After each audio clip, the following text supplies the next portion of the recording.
Okay, people, here it is, Thursday morning. Let the epoxy sit up overnight. So nice and shiny. You come over here. And I gotta get busy with the sander, take out the minor imperfections and stuff. It did generate some air bubbles down on that end because it was sitting in the sun.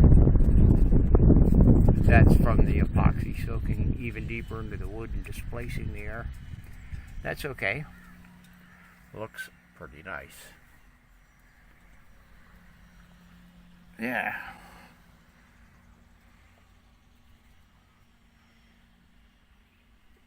So that's it for now. Bye. Okay, folks, here it is. All sanded down, ready for the next step, which is to feather out the trailing edge of the rudder part where it goes down into the water. And after that's done and all smoothed off, fiberglass time.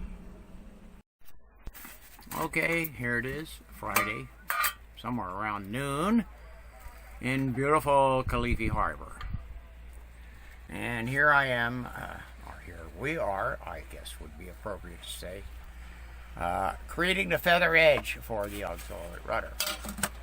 Quite simple, use a plank, put some packing tape on there so it doesn't stick, clamp it on, and you notice these little screws that are screwed into this, that way.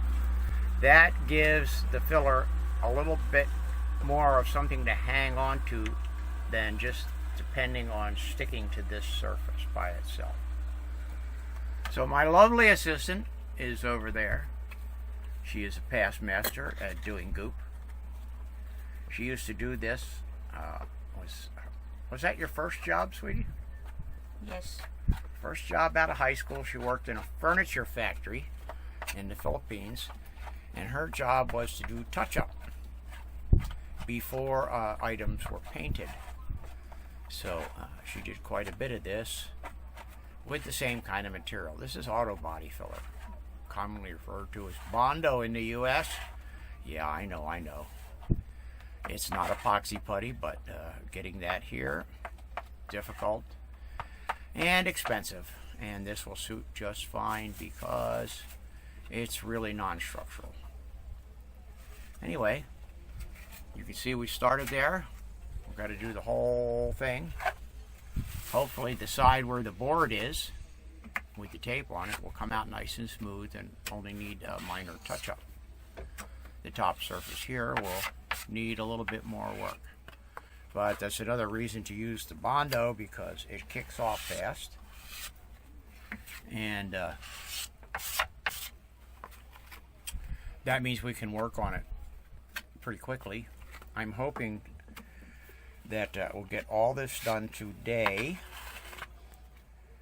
and we'll be able to get the first layer of fiberglass, which I picked up the other day, a couple days ago now. Be able to get the first layer of fiberglass on there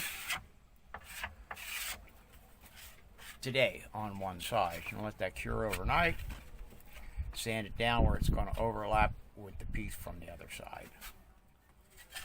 Okay, we'll be back later after this part is done. Bye for now. Okay, folks, here it is, about 4 o'clock Saturday afternoon, and I've got the biaxial on the one side of the auxiliary rudder. See, I did this nice little curl here coming down. That's where it's feather edged here.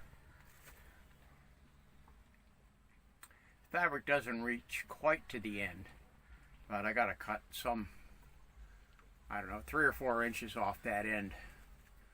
I won't know for sure until I actually hang the rudder on the transom.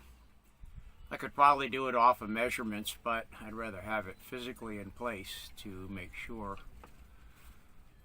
when I cut it that it's of the proper length.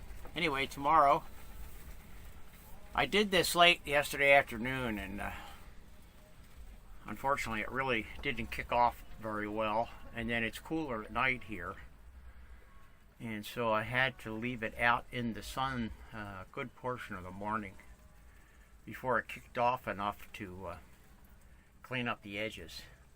Unfortunately, with this biaxial, it's really hard to get it to lay on a radius when the part that's going down underneath here is short, you know, like only that much material.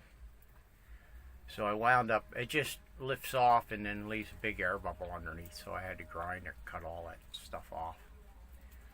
What I'm going to do is I'll wrap this later after I do the other side and I round it back to a bit of a taper. I'll wrap it with mat, shop strand mat, which is kind of a pain in the ass. It doesn't wet out real well with epoxy, but it'll help provide a barrier and some protection for the wood. It's not really done for strength. This is the primary, of course the wood is a primary strength. So progress is being made slowly but surely. That's all for now. Bye.